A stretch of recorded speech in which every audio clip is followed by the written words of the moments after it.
Good afternoon. This hearing of the Senate Foreign Relations Subcommittee on multilateral international development, multilateral institutions, and international economic, energy, and environmental policy will come to order. Today's hearing represents our subcommittee's second hearing of the year. I, of course, want to thank the ranking member, Senator Merkley, for joining me again to convene this hearing. The purpose of today's hearing is to assess the United Nations Human Rights Council. We're joined by an impressive panel of witnesses this afternoon, and I'd like to welcome them. The Honorable Kristen Silverberg, who previously served as the Assistant Secretary of State for International Organization Affairs. Welcome to you. The Honorable Tom Malinowski, who previously served as Assistant Secretary of State for Democracy, Human Rights, and Labor. Good day, sir. Mr. Hillel Neuer, who is Executive Director of UN Watch. I'll note that Mr. Neuer traveled from Europe to testify today, and I'm very grateful for his willingness to be here. Thank you. And last, but certainly not least, we're joined by Mr. Ted Picone. He's Senior Fellow at the Brookings Institution. Thank you. So I welcome each of you, and before beginning our assessment of the United Nations Human Rights Council, perhaps it's helpful to step back for a moment and assess the role that the promotion of human rights should play in our foreign policy.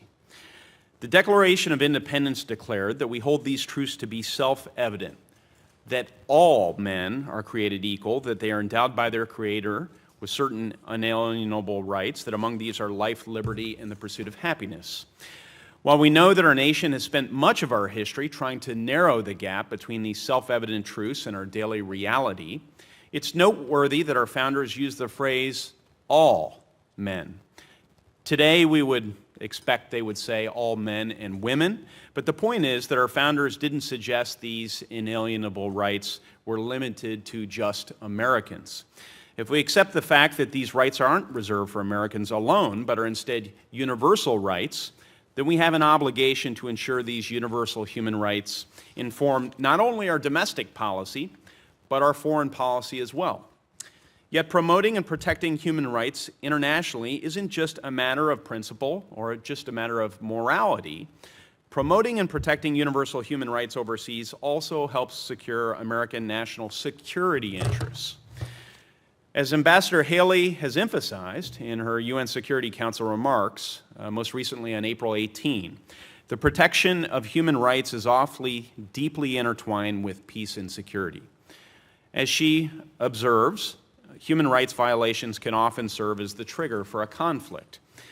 As an example, Ambassador Haley cited the fact that the terrible Syrian conflict that has generated so many threats to American national security, not to mention heart-wrenching human suffering, started when the Assad regime failed to respect the universal human rights of a group of young boys opposed to the regime.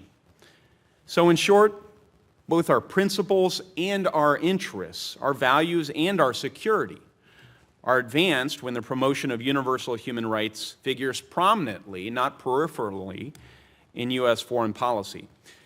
It's both wrong and short-sighted to believe that we can better protect our national security interests by ignoring or sidelining human rights.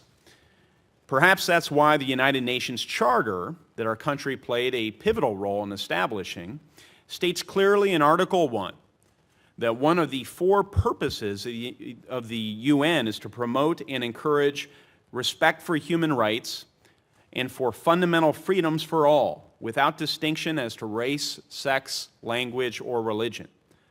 American national security interests are best served when the United Nations effectively fulfills this core purpose. That's why we want the UN Human Rights Council to effectively fulfill its responsibility of promoting universal respect for the protection of all human rights and fundamental freedoms for all. So as Ambassador Haley prepares to go to Geneva in June for the 35th regular session of the UN Human Rights Council, it is timely and appropriate to assess how the Council is doing in the fulfillment of its mission, and to ask why U.S. policy should be toward what U.S. policy should be toward the Council. While I look forward to listening to the expert testimony of our esteemed witnesses, I'd like to make two quick and initial observations. First, as Deputy Assistant Secretary of State for International Organization Affairs, Aaron Barkley said in Geneva in March, regrettably, too many of the actions of this Council do not support those universal principles. Indeed, they contradict them. Perhaps this is not surprising. Some of the world's worst human rights abusers are on the Council. China and Cuba are members, for example. Yet, according to Freedom House, they have the worst or second to worst rankings possible for political rights and civil liberties.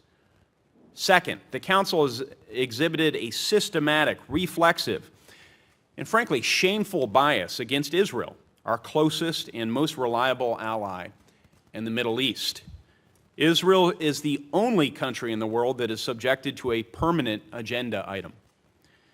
When countries with the worst possible human rights records sit on the Human Rights Council, they seek to deflect attention from their egregious human rights abuses and attempt to pass judgment on Israel, a country that boasts a vibrant liberal democracy.